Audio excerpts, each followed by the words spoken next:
நீதிமான் தர்பாருக்கு வருகை தந்துள்ள அனைவருக்கும் வணக்கம். ஏலக்குறிச்சி அடைக்கல மாதாவே, எங்களுக்காக வேண்டிக் கொள்ளும் தாயே, விண்ணக அரசியான தேவமாதா, அரியலூர் மாவட்டம் ஏலக்குறிச்சிக்கு வருவோர் அனைவருக்கும் அடைக்கலம் கொடுத்து ஆசி வழங்கி வரும் அடைக்கல மாதாவாக 53 அடி உயரத்தில் நின்று அருள் பாலித்து வருகிறார். இன்று இந்த அருள் நிறைந்த அடைக்கல அன்னை ஆலயத்தின் வரலாற்றை பார்ப்போம். அந்த காலத்தில் தஞ்சையை மகாராஷ்டிர மன்னர்கள் கிபி 1689 ஆண்டு முதல் 1711 ஆண்டு வரை ஆண்டு வந்தனர். அந்த காலத்தில் அங்கு வாழ்ந்த கத்தோலிக்க கிறிஸ்தவர்கள் பல துன்பங்களுக்கு ஆளானார்கள்.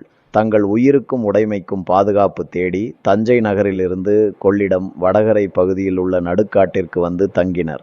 அங்கு ஏற்கனவே புளியங்குடியிலிருந்து வந்து வாழ்ந்து கொண்டிருந்த கத்தோலிக்க கிறிஸ்தவர்களுடன் இணைந்து வாழத் தொடங்கினர்.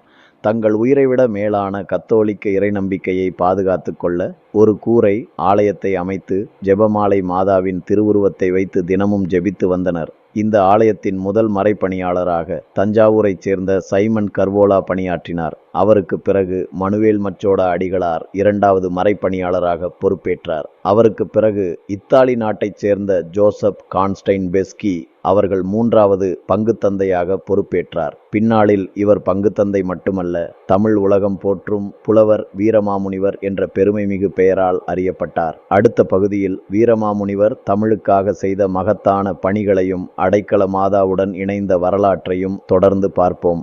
பங்குத்தந்தை வீரமாமுனிவர் ஆலய பணியுடன் மக்களின் நலப்பணிகளையும் சிறப்பாக செய்து வந்தார். இயேசு கிறிஸ்துவின் பிறப்பு, இறப்பு, உயிர்ப்பு ஆகிய நற்செய்திகளை மக்களின் தாய்மொழியான தமிழில் எடுத்துரைத்தால் அவர்கள் எளிதாக புரிந்து கொள்வார்கள் என்பதை உணர்ந்தார். அதனால் தமிழ் அறிஞர்களை சந்தித்து தமிழ் மொழியை ஆர்வத்துடன் கற்கத் தொடங்கினார். மிக குறுகிய காலத்திலேயே தமிழ் இலக்கணம் மற்றும் தமிழ் இலக்கியங்களை ஆழமாக கற்றுத் தேர்ந்தார். தமிழில் சரளமாக பேசவும் எழுதவும் கற்றுக்கொண்டதால் சாதாரண மக்கள் அனைவரும் அவரை எளிதாக அணுகி தங்களுடைய தேவைகளையும் துயரங்களையும் பகிர்ந்து கொள்ளத் தொடங்கினர். தன்னை நாடி வந்த நோயாளிகளுக்காக ஜெபம் செய்தும் மருத்துவ உதவிகளையும் செய்து வந்தார். தமிழ் மொழியின் மீது கொண்ட அளவற்ற பற்றின் காரணமாக தனது பெயரை தைரியநாதன் என்று மாற்றிக்கொண்டார். காவி வேஷ்டி, காவி அங்கி, தலைப்பாகை அணிந்து கையில் ஊன்றுகோலுடன் ஒரு தமிழ் புலவரைப் போலவே வாழ்ந்து வந்தார்.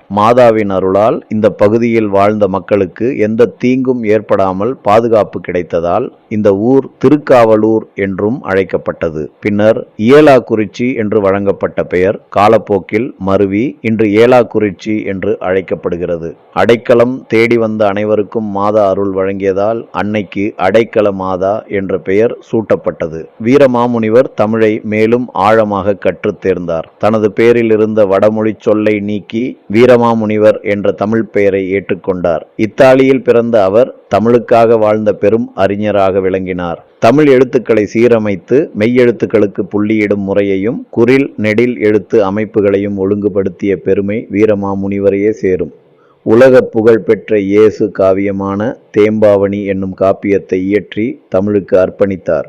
தமிழ், லத்தீன், ஸ்பானிஷ் மற்றும் போர்த்துகீசியம் ஆகிய 4 மொழிகளுக்கும் பொதுவான அகராதியை உருவாக்கி தமிழ் மொழியின் வளர்ச்சிக்கு வீரமாமுனிவர் மிகப்பெரிய பங்களிப்பை வழங்கினார். தமிழில் கல்லூரி என்ற சொல்லை அறிமுகப்படுத்திய பெருமையும் அவரையே சாரும். தமிழ் மொழிக்கு பெருமை சேர்த்து சிறந்த பங்குத்தந்தையாகவும் தமிழறிஞராகவும் புகழ்பெற்று வாழ்ந்தார். அவரை தேடி பல நோயாளிகள் வந்தனர். அவர்கள் அனைவரையும் அன்புடன் வரவேற்று மாதாவிடம் ஜெபித்து மருத்துவ உதவிகளும் செய்து அனுப்பி வைத்தார். இதனால் அடைக்கல மாதாவின் அற்புதங்கள் அந்த பகுதி முழுவதும் பரவின. இந்த செய்தியை கேள்விப்பட்ட அரியலூர் சிற்றரசர் அரங்கப்ப மழவராய நயினார் தீராத ராஜபிளவை நோயால் பல ஆண்டுகளாக அவதிப்பட்டு வந்தார். பல மருத்துவர்களை சந்தித்தும் நோய் குணமாகவில்லை. 7 ஆண்டுகளாக நிம்மதியாக உறங்க முடியாமல் வேதனைப்பட்டார். இறுதியில் ஏலக்குறிச்சி மாதா ஆலயத்திற்கு வந்து வீரமாமுனிவரை சந்தித்து தமக்காக மாதாவிடம் ஜெபிக்கும்படி கண்ணீருடன் வேண்டினார். வீரமாமுனிவர் அவரது வேதனையை பார்த்து மனம் உருகினார். மாதாவிடம் முழு நம்பிக்கையுடன் ஜெபம் செய்தார். பின்னர் மருத்துவத்திற்கு தேவையான பச்சிலைகளை தேடிச் சென்றார். அது கடும் கோடை காலம். எங்கும் பச்சை புல்லோ செடிகளோ இல்லை. அப்போது வறண்ட நிலத்தின் நடுவே ஒரு இடத்தில் மட்டும் நீர் ஊறி வருவதை அவர் கவனித்தார். அது மாதாவின் அருளால் நிகழ்ந்த அற்புதம் என்பதை உணர்ந்தார். மாதாவிடம் ஜெபித்து அந்த நீருடன் கலந்த சேற்றை எடுத்து வந்து சிற்றரசரின் முதுகில் இருந்த ராஜபிளவை கட்டியின் மீது பூசினார். அதை 3 நாட்கள் தொடர்ந்து பூசும்படி கூறி அனுப்பி வைத்தார். மாதாவின் மகிமையால் 7 ஆண்டுகளாக உறங்க முடியாமல் தவித்த சிற்றரசர் அன்று இரவு அமைதியாக உறங்கினார். 3 நாட்களிலேயே ராஜபிளவை கட்டி மறைந்து அவரது வேதனையும் முழுமையாக நீங்கியது. மாதாவின் அருளால் நோயிலிருந்து முழுமையாக குணமடைந்த அரியலூர் சிற்றரசர் அரங்கப்ப மழவராய நயினார் தனது நன்றி காணிக்கையாக 175 ஏக்கர் நிலத்தை மாதா ஆலயத்திற்கு தானமாக வழங்கினார். இந்த வரலாற்றுச் சம்பவத்தை நினைவுகூரும் கல்வெட்டு இன்றும் ஆலயத்தில் பாதுகாக்கப்பட்டு வருகிறது. அன்று வறண்ட நிலத்தில் நீர் ஊறி வந்த அந்த இடமே இன்று பக்தர்கள் வணங்கும் புனித மாதா குளமாக விளங்குகிறது. பின்னர் பங்கு தந்தை வீரமாமுனிவர் மாதா குளத்தின் மைய பகுதியில் மாதாவின் திருவுருவத்தை நிறுவினார். அதனைச் சுற்றி ஆலயமும் பக்தர்கள் வழிபடுவதற்கான இடங்களும் அமைக்கப்பட்டன.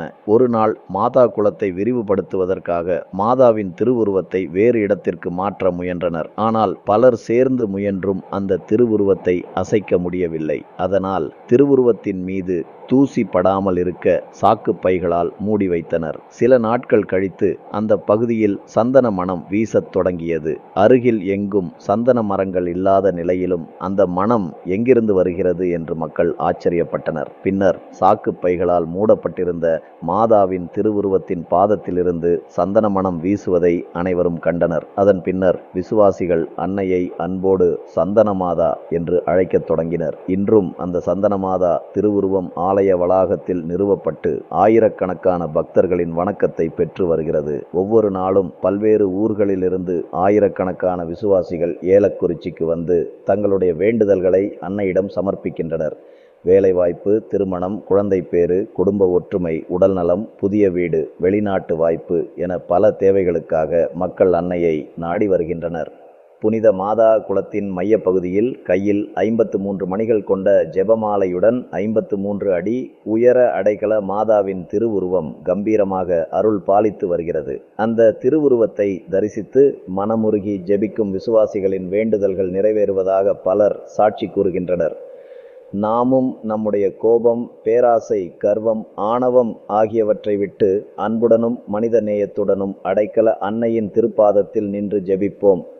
அன்னையின் அருளையும் ஆசீர்வாதத்தையும் பெற்று வாழ்வோம். ஏலக்குறிச்சி அடைக்கல மாதாவே, எங்களுக்காக வேண்டிக் கொள்ளும். மீண்டும் அடுத்த நீதிமான் தர்பாரில் சந்திப்போம். நன்றி.